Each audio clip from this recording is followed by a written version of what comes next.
This is so good. Okay, I need an assessment with you. That's what it's coming down to. I'm not going to turn this into a personal freebie for me, but I think a lot of people can relate to what we're talking about. So.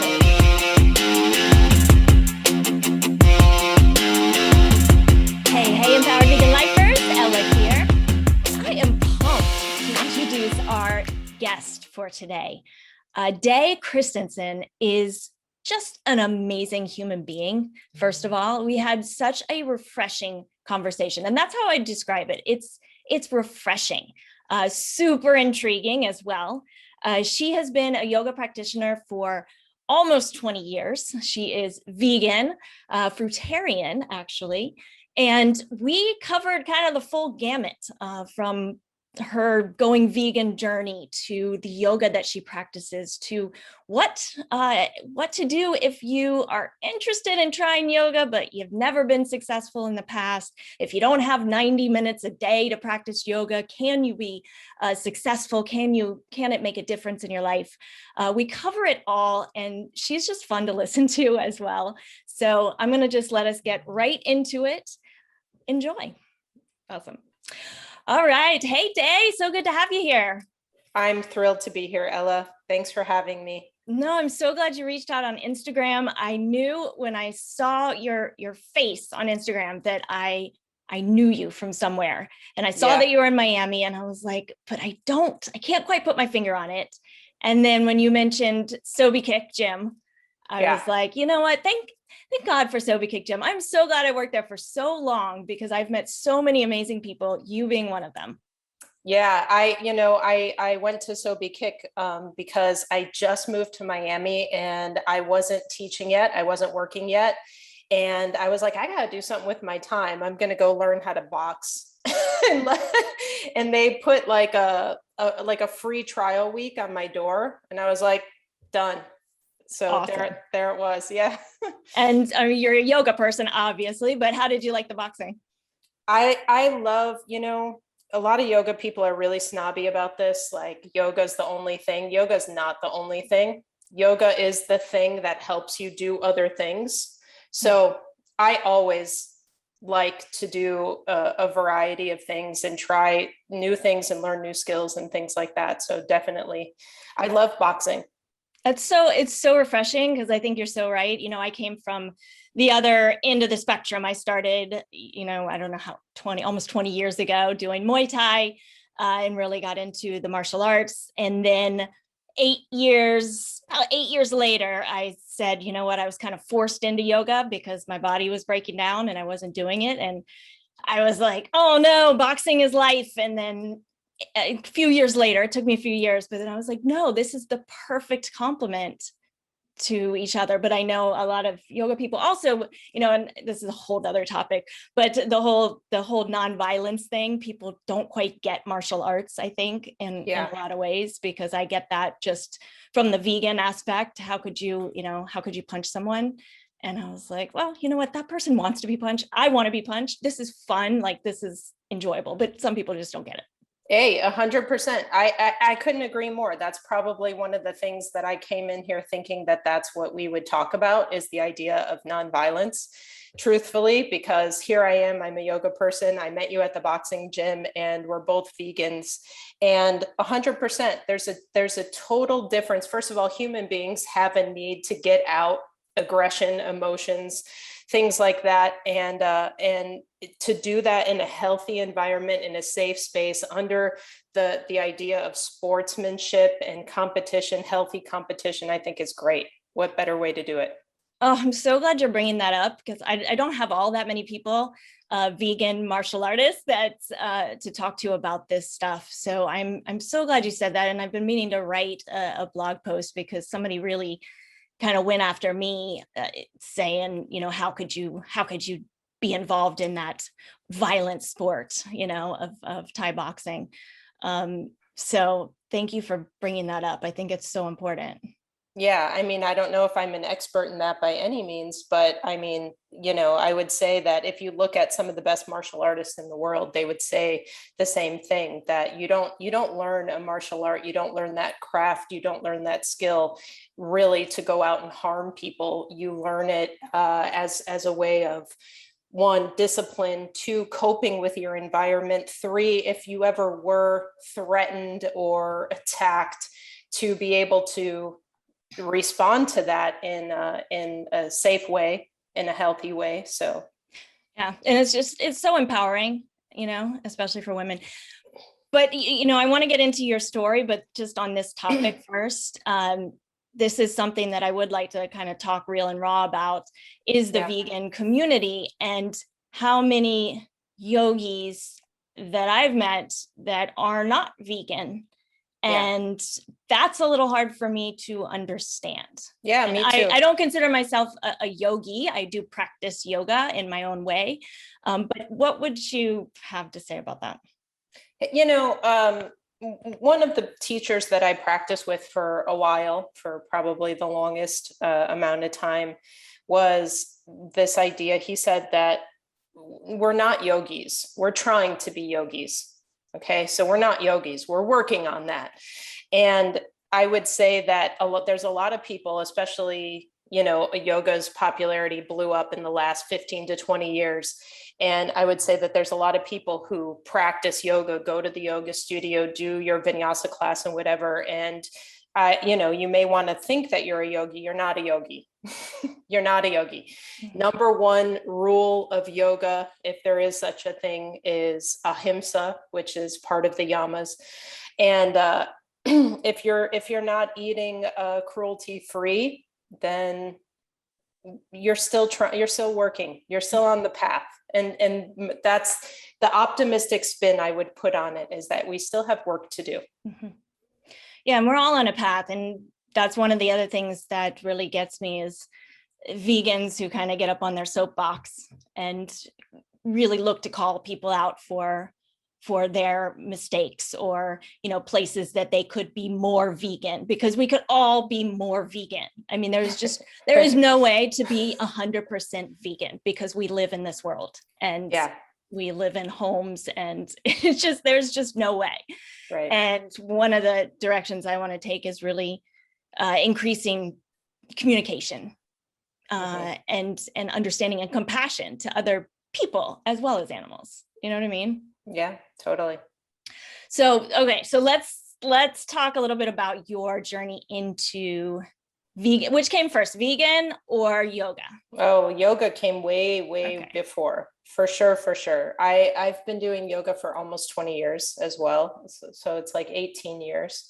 And I was vegetarian, but again, like just totally influenced by family and culture and traveling and things like that. I really didn't say enough is enough until a few years ago, when I was like, I'm not even going to like dabble. I'm not even going to go, oh, I cheated or whatever. It was just literally like somebody flipped a switch in my brain. And I was just like, I can no longer participate in anything that contributes to cruelty, even if, like I thought for a long time that like eating eggs, like, what is it? It doesn't hurt anybody. Right. And then I realized actually how many animals suffer just from the consumption of eggs. So I was just like, okay, done. And so how long ago was that? I would say probably three years ago. And was there a trigger that helped you flip that switch, or was it more of a long kind of realization process? It was a super long, I mean, like I said, for 18 years, I was vegetarian.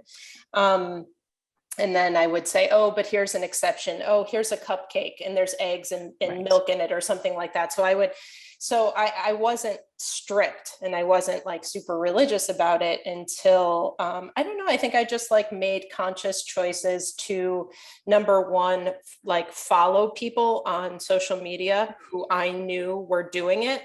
and follow things like PETA and like animal equality and things like that. So I could see it. I wanted to see it. I wanted to see the stuff that nobody wants to see, because nobody wants to really admit that they're participating in something so violent.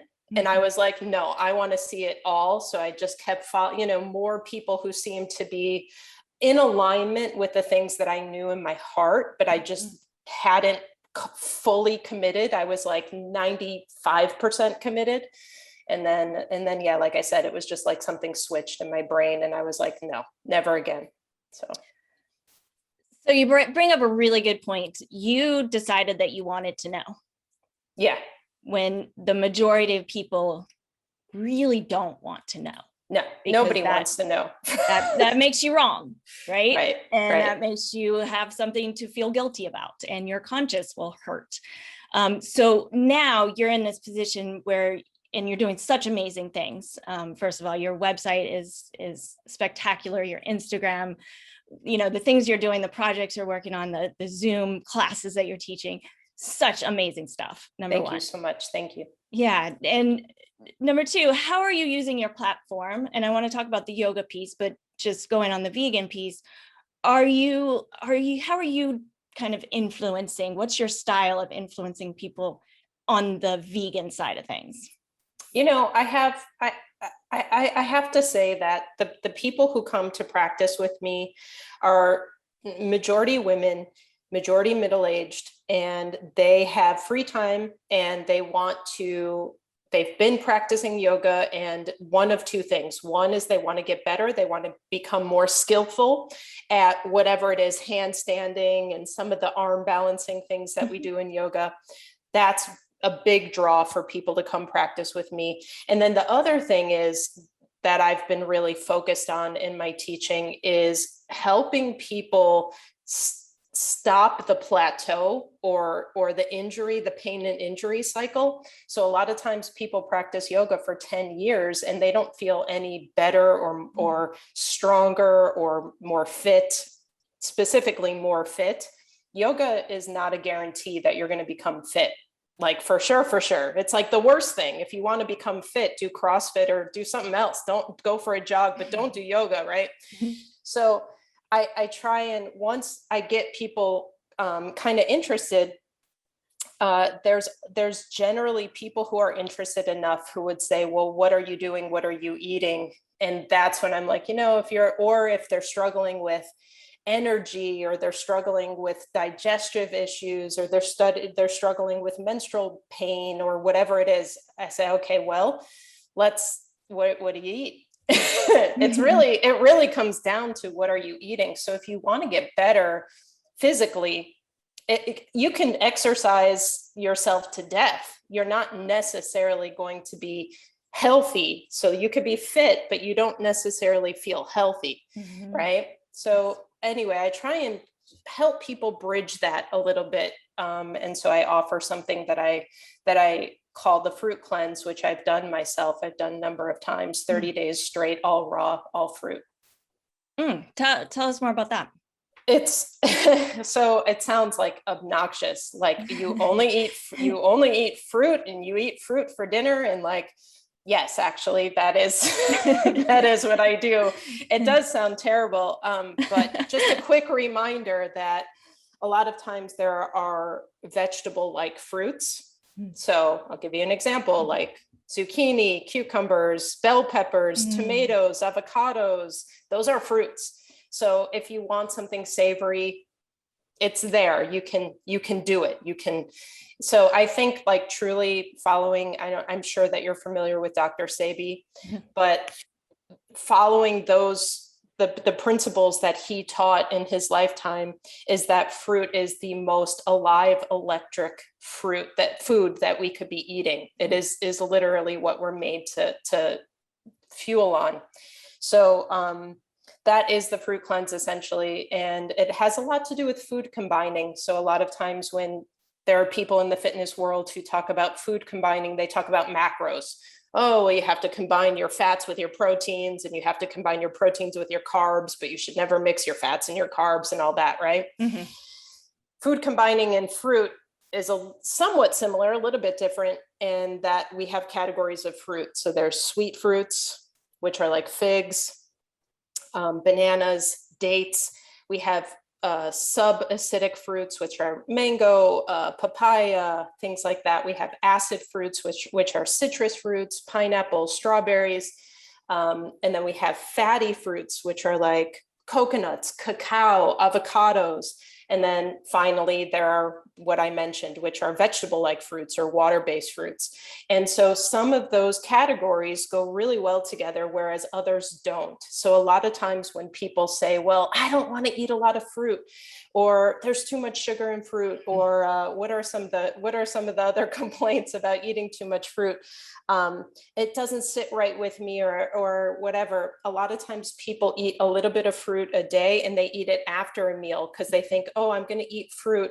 And it's better than me eating cake. I'm going to eat fruit as a dessert. And that's actually the worst thing that you can do. So it has a lot to do with our digestion times and what foods combine well together and things like that.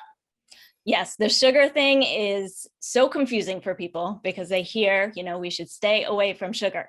Yeah. And so fruit, a lot of times with a lot of quote experts, will lump fruit into every other sugar out there. And It just makes me want to scream and vomit at the same time. Yeah. What do you say to people who come to you and are like, oh, no, I cannot do sugar. I was told sugar. Yeah. Well, it's hard to have a conversation with people who already say no, right? I really try not to force myself on people, but if they come to me and they're willing enough to try and open themselves up to it, especially people coming from a conventional American diet, I would say to try it. And what I would suggest in trying it is I offer guidelines on my website and things like this if people are interested. But what I would say is try it for a minimum of 48 hours a week for a month. So consecutive 48 hours, 2 days, and do it on days that you're not influenced by friends or family or culture. Don't do it on the weekend when you're used to going out for pizza with your kids or some bullshit like that, whatever. Yeah. But like do it on a day when you're not going to be so peer pressured. So maybe Monday and Tuesday or something like that. And I usually say 48 hours minimum because you can feel the full effect. You can feel as though, your digestion is better. You feel a little bit more energy. Sometimes when people first try it, they actually feel terrible. They have headaches and they go through normal detoxing stuff. But I say to try and get themselves to a place where they're doing it, like I said, 2 days, 3 days is even better, a week for a month. And then when they start noticing, wait a minute, there is actually a difference on those days that I'm eating this way. Maybe I'm willing to do this for 3 or 4 days or 5 days. When they get to the point where they're willing to do it for a week, then it's sort of like game on. All right, let's see if we can dig in this a little bit more and maybe start making some lifestyle changes. Got it. Okay. So what are the benefits of a 30-day fruit cleanse? Like for real, it's mental more than anything. Obviously, you're going to feel different physically, but for the most part, when you do, which is what I did, I mean, years and years and years of 3-day cleanses, juice cleanse, or a week-long fast, or things like that, or the master cleanse, people doing all that stuff, which is such a limited amount of time. It's like 3 days, 7 days, 10 days, whatever. Usually by the end of that thing, you're like, oh God, thank God it's over. I can't wait to go back to eating normally, in air quotes. I can't wait to go back to eating my normal diet. And if you do that, well, you made a little dent, but it just popped back in as soon as you go back to your normal way of eating. So sometimes people do a 7-day cleanse or fast or whatever it is, and they lose 7 pounds in 7 days. And then 3 or 4 days later, it comes back plus. Or it doesn't even have to be weight loss. It could be any goal, but it usually the results just flip back around on you. So there is something about that, whatever they say, 21 days to make a habit. It's sort of just beyond that. It's just sort of saying, hey, we're going to start on the first of the month and end on the last day of the month. And we're going to do this for a month. And and see really where you feel different. And then usually by the end of those 30 days, as opposed to waiting 10 days and saying, I can't wait to go back to how I was living, at the end of 30 days, most people will say, I'm never going to go back to how I was eating. And that's sort of the switch that I am hoping to get people. What good does it do for me? It doesn't do, you know, it's for anybody who's out there who I'm helping, a student, a client, whatever you want to think of it as. It's just so that people are out there like happier and healthier, you know? What a concept. Yeah. Now, we met in Miami, but you are no longer in Miami. Right. Where are you now? So I'm in a kind of a small, quiet, rural, agricultural island. I moved out here basically because during COVID, I almost feel like I don't want to say that word, but during COVID, I quickly realized that I can work from anywhere. In fact, I was traveling to teach a lot, and then that happened and I couldn't travel anymore. And I started teaching online and things like that. And obviously I craved a little bit more quiet and a little less restriction. And also I found this place. I was sort of looking for areas to live, and found this place. And this island is mainly mango orchards and palm groves. So I know that I'm going to be well fed pretty much on mango and coconut, at least for, you know, I could have as much as I want. So that's basically it. But yeah, I love the idea of having these, there's individual small little farms, little family farms and things like that, that have like lychee and sapote and things like that you just can't get at the grocery store. So I'm definitely living this way. Yeah, it's a little bit different than Miami, just a little. Yeah. A little. Well, if you're up for a visitor, I'm very curious. I would love to come. Yeah, sure. And invite's open. Okay, good. So now the other thing that I get a lot with the clients that we work with a lot of people who have an idea about yoga that really turns them off, basically. A lot of people are coming there like, oh no, I hate yoga. I hear that a lot. And I do my best to kind of share my story of how I really wasn't a fan at the beginning either. And I found my way. I needed to, explore and find teachers that I respected and that taught me. And really for me, I didn't want to be still. Yeah. And that was not out of a healthy place, right? Yeah. That was part of the issues that I was dealing with. And I didn't want to sit with myself, really, when it comes down to looking back. What would you say to someone who's like, okay, I've never liked yoga before, but I'm kind of open. Yeah. What's the in for those people? Like a vinyasa class with music where you're moving all the time is a good in. Like you said, most people don't want to sit still. I don't blame you. It's not easy. Like you said, it's not easy to sit still, sit with yourself. And that's not necessarily what yoga is. Obviously, yoga is kind of an umbrella term. So in yoga, there are 8 limbs of yoga. The third limb is the limb that we practice, which is the asana practice or the practice of postures. And within that limb, there's a million different styles and there's a million different teachers. And granted, a lot of those teachers can be dogmatic or snobby, yoga snobs or things like that. So you have to jump around and experiment and experience different classes, different teachers, different methodologies, things like that before you just completely say, oh, I hate it. But with that being said, I feel the same way.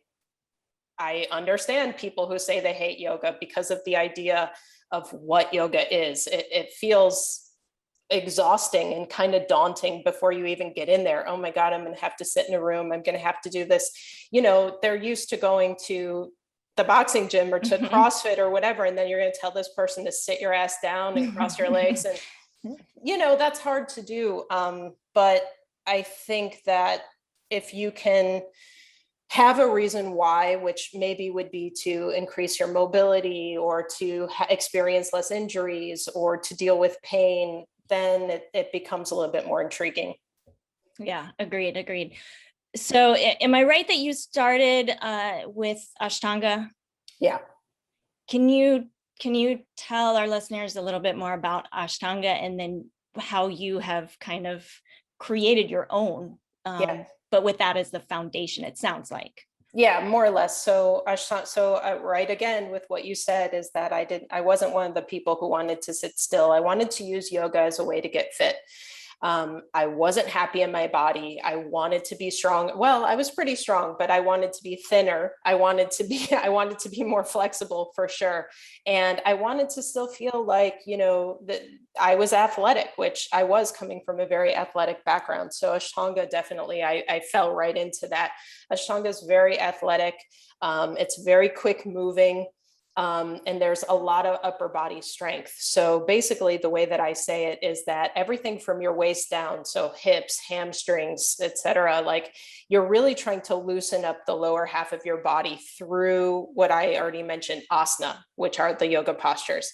And everything in the Ashtanga series or sequence is connected through vinyasa, and vinyasas are largely upper body strength, where you're jumping back and jumping through. And for these moments, you're only holding your weight in your hands. So that's where it kind of can lead you to handstanding and arm balancing and things like that. So it definitely has the potential to be very skillful, very athletic, very strong. The big problems, in my opinion, with Ashtanga yoga is it's repetitive. You're doing the same damn thing. Most people doing the same thing 5-6 days a week. And sometimes people don't progress, sort of like martial arts, where you have to do like white belt, yellow belt, green belt. A lot of times people don't progress through the series very quickly, which means that you're stuck doing the same thing, sometimes 6 days a week for 6 years. So the problem is repetitive movement injury.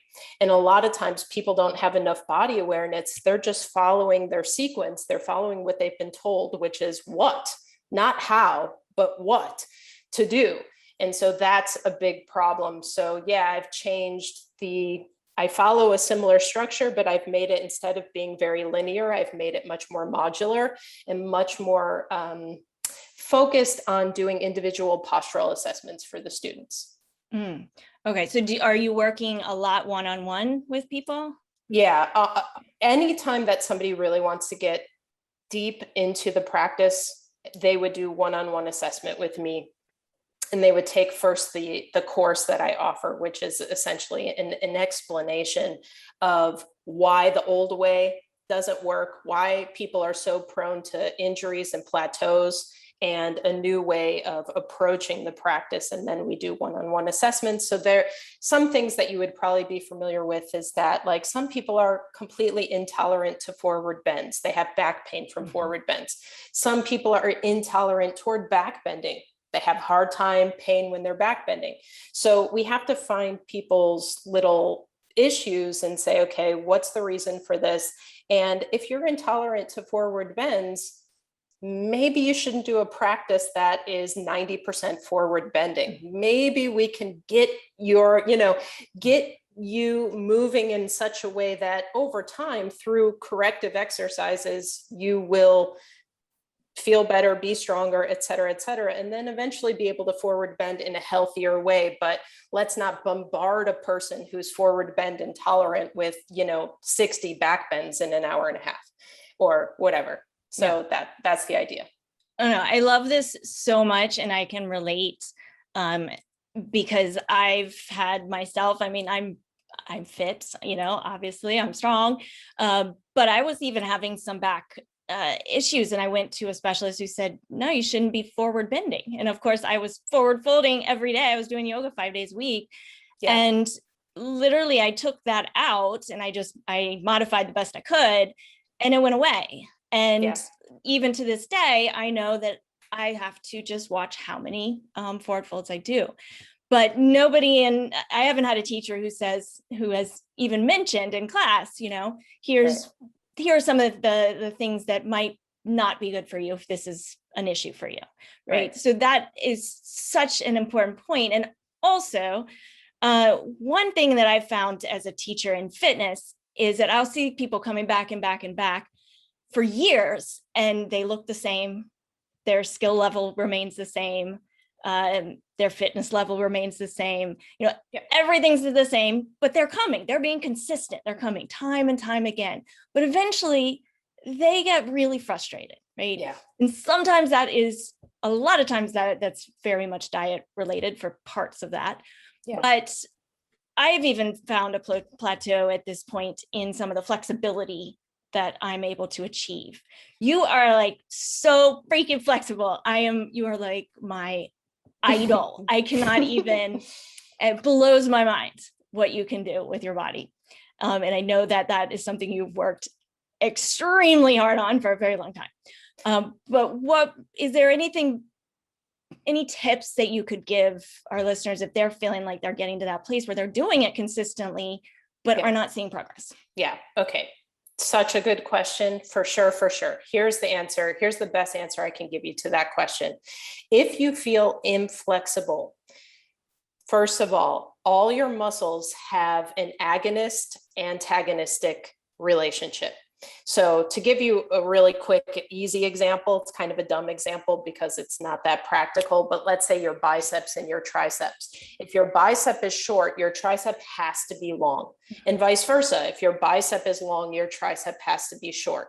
So what I would say to you is if you have a particular area of your body, let's say your hamstrings, because we're talking about forward bends.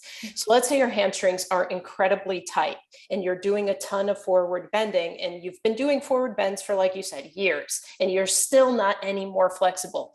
My answer to you is, are you consciously contracting your quadriceps? And many people say, yes, of course, but you're not. And so I'm not saying that to you, Ella, I'm saying that to anybody, right? Because when we stretch and we're dealing with a tight muscle, our tendency is to think about that tightness, that pain. Oh my God, it's so hard, I can't release it. Rather than thinking about how much can I contract my quadricep in this moment and go as far as I can without losing the connection of the opposite muscle group. And so that's what I would say to you and anybody who's having a hard time, like plateauing with flexibility, or mobility is a better word. Yeah. Is use your strength, and not only use your strength, but use your connection to the muscles that you're actually trying to stretch. And whatever muscles you're actually trying to stretch, find the opposite muscle and strengthen the hell out of that. And that will ultimately get you the mobility that you're looking for. Oh, that's brilliant. That is so brilliant. Okay, I'm going to look at that. The other thing I want to ask you about is that sometimes we believe it's one muscle group that's tight because that's where you feel it, but it might be something else. Like you might feel like your hamstrings are tight, but maybe it's your lower back. Is there a way, how do you assess? So that would be that would definitely be an issue of postural assessment. And I would say this, first of all, they're both right. Your hamstrings are tight, your low back is tight. They're both tight. They're tight, tonic, strong muscles, and they're always going to be tight. So the question is to figure out what direction do you fall in? Both muscles are strong, which is stronger? And that will have to do with pelvic tilt. So if you are a forward pelvic tilter or an anterior pelvic tilter, you may have incredibly tight hamstrings, but your hip flexors and your low back muscles are stronger. They're tighter. And that's your default position. And that's what tilts your pelvis forward. If you do an assessment, and that assessment through pictures, images, certain exercises, whatever it may be, if we decide that at the end of an assessment, you're a posterior pelvic tilter, that would mean that your hamstrings are stronger than your hip flexors and your low back. Does that mean that you have weak hip flexors? No, you still have strong, tight, nasty, bitchy hip flexors, but your hamstrings just happen to be a little bit bitchier. And so then you would follow a protocol for correcting that posterior pelvic tilt, which would be quadricep strengthening primarily.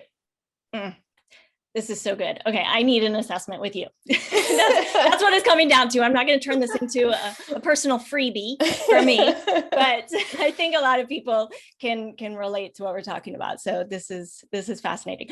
So what are your goals and ambitions now? I mean, we work with a lot of people who, after going through our program and gain like this confidence and this passion, they want to start their own businesses because now they're passionate. You've got a thriving business. How did you become an entrepreneur? Can you talk a little bit about that? Like never, ever, ever was I thinking about that. What I was thinking about was practice.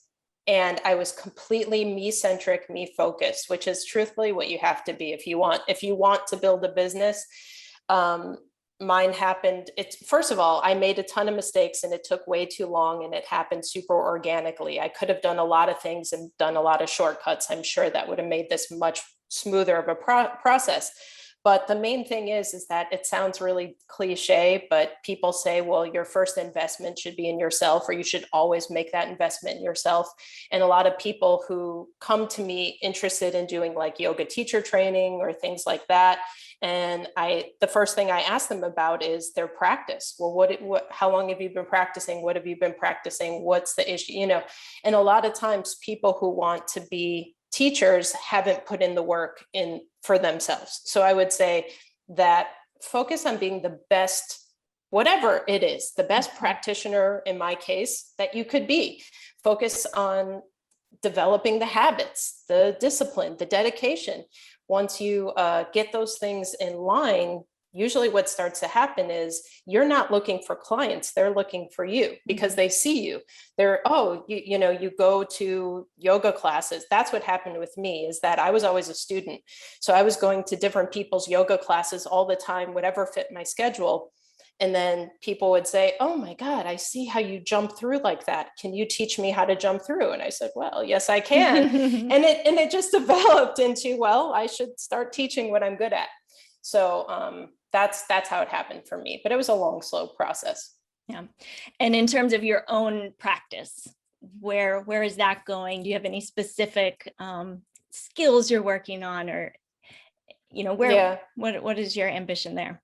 Like the main thing that I'm always thinking about in my practice is, obviously I do a lot of handstanding and pressing up. So a constant in my practice in terms of my skill sets is being able to press up from seated up to handstand. So I work on that in some capacity, like 5 days a week. The other thing is that, and this is another concept in the fitness world that I think should be discussed because it's like overkill in yoga, is that most people are overworking. So that's the reason why people plateau and get injured and things like that, is that they're working out too hard, too long. And for yoga is sort of like, it's what people call a LISS activity, low impact, steady state. It's like running, it's like jogging. Mm-hmm. It's like jogging a marathon. And if you do that, again, it's repetitive movement. So you're not putting in intensity. In other words, if you're running a marathon, you wouldn't sprint for like 500 yards. You would run at a steady pace. So the problem with a lot of people's yoga is that they're never putting in a couple of things. One is intelligence. Two is that there's an intention. What are you doing? What are you doing this for? Three, which is really big, is impact and intensity. There's not that enough connection with people's practices. So my best advice after practicing for 18 years is shorten your practice and make it more impactful. Make it way more impactful. So I practice now about 45 minutes to an hour rather than what I used to do, which was like sometimes 2.5 hours. And that's the protocol for an Ashtanga practice. So. Got it. I was going to say that earlier. I'm so glad you brought that up too. And tell me what you think about this, but they're trying to practice yoga passively in terms of like with your mind somewhere else. It doesn't work. No, it does not. It doesn't work. I mean, people do it. You're right. But there's no, like I said, there's no impact. There's no effect. So to me, it's much better if you're going to practice like that and do 90 minutes of kind of checking out and checking your phone or listening to music or doing whatever it is, I would say take a nap. Taking a nap is going to be so much better for your body than jumping around on your, flopping around on your yoga mat with like totally disconnected. Yeah. I would start with, and I practice 45 minutes to an hour every day, but yoga is my life. It's my career. It's what I do for a living. People don't need to even practice that long. They need to practice 15 to 30 minutes. That's it, maximum. And do that, I don't know, 3 to 5 times a week. That would be great. So, I love it. Yeah, don't make too much of it. I love it. I love it. And our people are going to love that too, by the way. Good. They're like, can we have more 20-minute classes? Yes. Like, yeah, yes. And, getting to that place where it's not that all or nothing mentality, which so many people have. Absolutely. And people feel like that, like they have to go to a 90-minute vinyasa class, and who has the time for that? And truthfully, like I said, we're a culture, we're a people of ADHD. There's a million things going on in our lives, in our heads at all times. So it's actually so much better to do a shorter practice that you can actually focus for 20 minutes rather than being completely unfocused for 90. Perfect. Day, you are awesome. We are going to put all the links for people to find you and your programs. What do you have for our people in terms of your services, where you recommend people start with you? Yeah, 2 things. I'm on Instagram and Facebook, and it's Day1Yoga, Day, the number 1 yoga, and then my website where you can take classes with me. I have like some donation classes, so you could just kind of dip your toe in, try it out. And the website is www.day1yoga.com. Amazing. Thank you so much for being here. I loved our conversation. Thanks so much. Me too. I'm gonna come back and visit. Okay. Good. Thanks, Ellen.